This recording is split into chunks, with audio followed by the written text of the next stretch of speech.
वालेकुम एवरीवन। तो आज हम पढ़ेंगे तारीख़ तिब में कामिलुस सनाद। ठीक है, तारुफ इंट्रोडक्शन। इस किताब के बारे में जानते हैं कि किसने लिखी थी, इसके बारे में क्या इम्पोर्टेंट बातें हैं।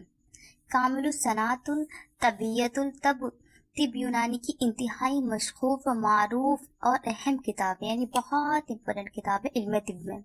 इसका मुसन्निफ यानी जो इनके राइटर है वो 10वीं सदी ईसवी 10th सेंचुरी एडी का जलीलुल कद्र तबीब अली बिन अब्बास मजूसी है।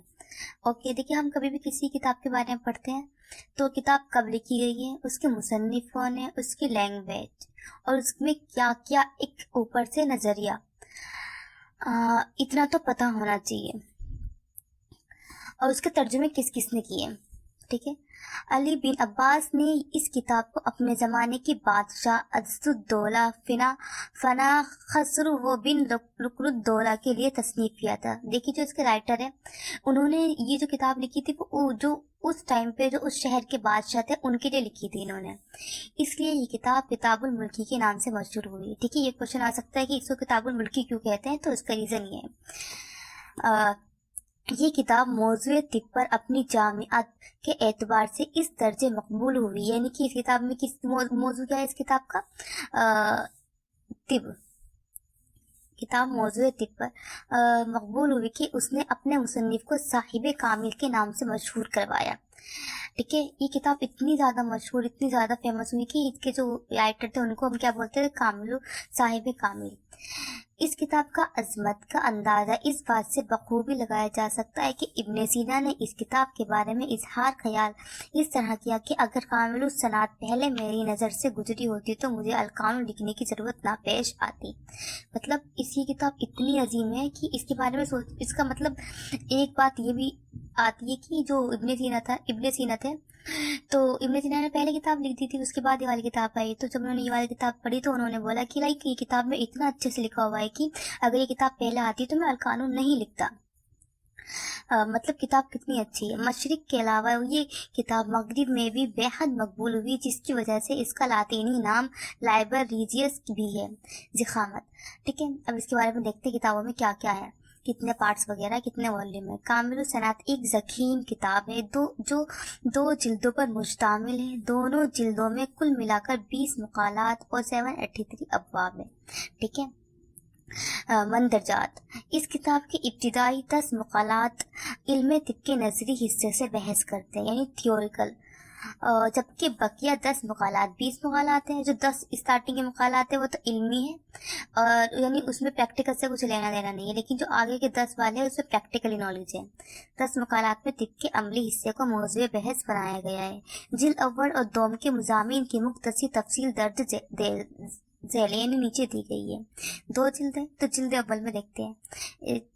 मुकाला अव्वल 25 अब्वाब पर मुश्तमिल है। कितने अब्वाब थे इसके? 783 अब्वाब। इसमें 25 अब्वाब पर मुश्तमिल है। इसमें इल्म तिब की तमहीद, गर्ज़ो आयत, अहदनामा, बुक़रातिया, तक़सीम तिब, उस्तुक़सात, इंज़िजा और अख़लाक़ का बयान है। मुकाला दोम ये 16 अब्वाब पर मुश्तमिल है। इसमें आज़ाए मुतशाबिहतुल अज्ज़ा की तशरीह और मुनाफ़े का बयान है।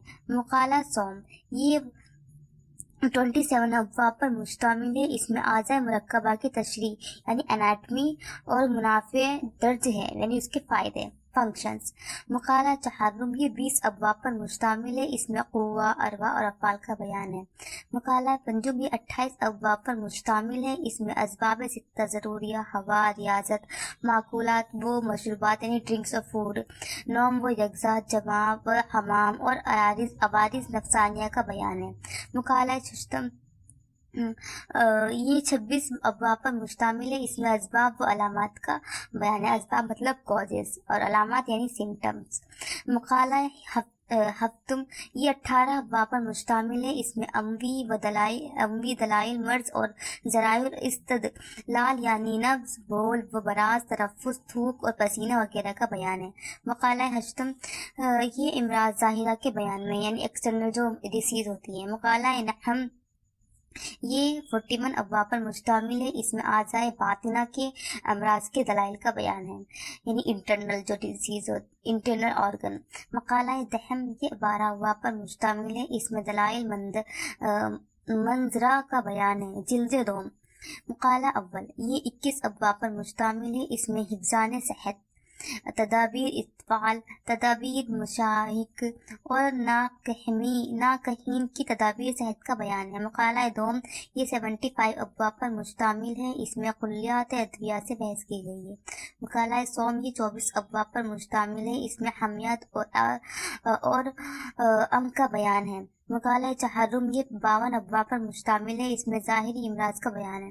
مقالہ پنجم یہ 42 ابواب پر مشتمل ہے. اس میں اعضائے نفسانیہ کے امراض کا بیان ہے. مقالہ ششتم یہ 18 ابواب پر مشتمل ہے. اس میں اعضائے تنفس میں لاحق ہونے والے امراض کا بیان ہے. تنفس مطلب ریسپریشن. مقالہ ہفتم یہ 51 ابواب پر مشتمل ہے. اس میں اعضائے ہضم یعنی ڈائجیشن کے جو آرگن ہوتے ہیں میں لاحق ہونے والے امراض کا بیان ہے. مقالہ ہشتم یہ 25 ابواب پر مشتمل ہے. اس میں اعضائے تناسل میں لاحق ہونے والے امراض کا بیان ہے. مقالہ نہم یہ 111 ابواب پر مشتمل ہے. اس میں علاج بذریعہ جراحت کا بیان ہے. مقالہ دہم یہ 28 ابواب پر مشتمل ہے. اس میں مرکبات کا بیان ہے. اشاعت و تراجم. اب اس کا ٹرانسلیشن، اب اتنی اچھی کتاب ہے تو اس کے ٹرانسلیشن بھی ہوئے ہوں گے. اس کتاب کا حقیقی متن جو کہ عربی میں، یہ عربی میں لکھی گئی ہے. 1866 اے ڈی میں لاہور سے اور 1877 اے ڈی میں قاہر سے شائع ہوا. ہندوستان میں نامی پرلس، لکھنؤ اور متبہ نول قصور سے اس کی اشاعت انجام پائی. مغرب میں اس کتاب کا لاطینی ترجم کیے گئے. اس کا لاطینی ترجمہ پہلی بار 1492 اے ڈی میں وینس اور دوسری بار 1523 اے ڈی میں لائنس سے طبع ہوا. ہندوستان میں اس کا اردو ترجمہ بذریعہ غلام حسین کسوری عمل میں آیا جو متبع منشی نول قصور لکھنؤ سے 1889 اے ڈی میں طبع ہوا. چنانچہ اس وقت یہ کتاب عربی اور اردو میں دستیاب ہے، یعنی اس وقت یہ اردو عربی دونوں میں موجود ہے، اور طالبان طب اور محققین طب اس سے کثرت سے رجوع کرتے ہیں، یعنی کہ یہی انویسٹیگیشن وغیرہ سب اس سے فائدہ اٹھاتے ہیں. شکریہ.